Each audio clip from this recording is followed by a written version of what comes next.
Nestled behind the picturesque Burj Al Arab at the Emirates Academy of Hospitality Management, the latest trainees of the Darley Flying Start programme are preparing for an afternoon of academic training.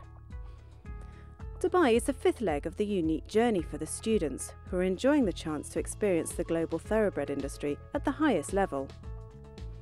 We wanted to find out a little bit more about this once-in-a-lifetime opportunity, so we spoke to Clodagh Kavanagh, the General Manager of Darley Flying Start. The scheme started in 2003 and it was the brainchild of His Highness Sheikh Mohammed. So we're all very grateful to him that it's still going 11 years later. And the idea was to recruit the best young people from around the world and give them an opportunity to get an education and experience in the thoroughbred industry globally. And after 2 years on a program like that, they could go back out into the working world of the thoroughbred industry and make a difference worldwide. And the emphasis in the program is on business management, horse management, and very importantly, leadership. One of the main areas that's developed that's really made a difference to the trainees and to the program is the fact that we've now got accreditation from University College Dublin, Michael Smurfit Business School. So it actually carries a 4th level accreditation as well as everything else. So obviously through the years as well, we've started to establish a brand name for ourselves, and our graduates have gone on to great individual success, and so there's an alumni there as well. A course like no other and available to a limited few, we caught up with some of the trainees enjoying their final year on the scheme to get some real insights and highlights into their experience so far and the motivation behind applying to the programme. I think the highlight of the course has been in Australia. It's just been an amazing experience. I've never been there before, and also we got to spend time nestled in the Hunter Valley where we worked with mares and foals. We spent time in Sydney, in the University of Sydney, practicing leadership skills, and then we got to go to the infamous Melbourne Cup, which was just absolutely phenomenal. It's just such a great programme that exposes you to so many different aspects of the thoroughbred industry, in 5 different countries around the world. It's almost like 10 years of education condensed into 2 years. And for someone like me who's had a bit of a career change from insurance in London, it's really a golden ticket into the thoroughbred industry. Some of my best experiences have been during work placements. In each country that we go to, we spend either 6 weeks or 4 weeks with a placement that we've chosen. So in America, I spent my 6 weeks with Keeneland and went round with the sales team looking at all their yearlings for the September sale, which was such a great experience, an exposure that you'd never normally get.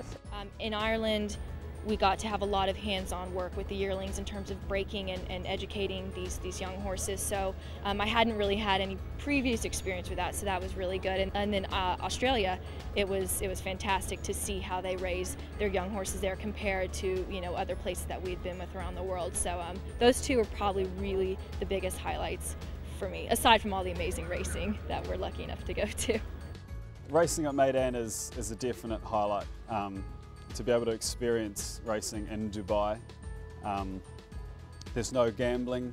It's an international group of horses that come to race here in Dubai, so I think the chance to see the best in the world compete on dirt and turf, for me as a big racing fan, has been the highlight of this part of the course. If you think you have what it takes, the application process is straightforward, as Clodagh explains. The initial process is all done online. So that makes it accessible to anybody in any country in the world. So our website, www.darleyflyingstart.com, has an application page. The potential applicants can load all of the materials that are required to apply to the programme. What we're looking for in potential candidates is a good, strong intellect, because there's quite an academic side to the programme. We're looking for horse people who can handle thoroughbreds, people who have at least 1 year's full-time employment in the thoroughbred industry before they come to us, and then those that have leadership skills already or leadership qualities, particularly around communication skills and confidence. Whilst trainees come from far and wide, so far there has been nobody on the course from the Middle East, a region from which a candidate would be greatly welcomed. We'd love to have somebody from the UAE or the Middle East indeed. We've had people from India and Japan, China, obviously Europe, Australia, America, South America, all over the place, and Africa indeed as well. So we'd love to have somebody from the Middle East or the UAE who has the qualities that I spoke about earlier in terms of leadership, who has a good academic background and has been employed in the thoroughbred industry and really wants to progress their career. You know, we'd love to have that, you know, that different culture in the programme during one of its particular phases. Darley Flying Start requires much hard work and dedication, but what better foundation for a life in one of the most demanding but as equally fulfilling industries in the world.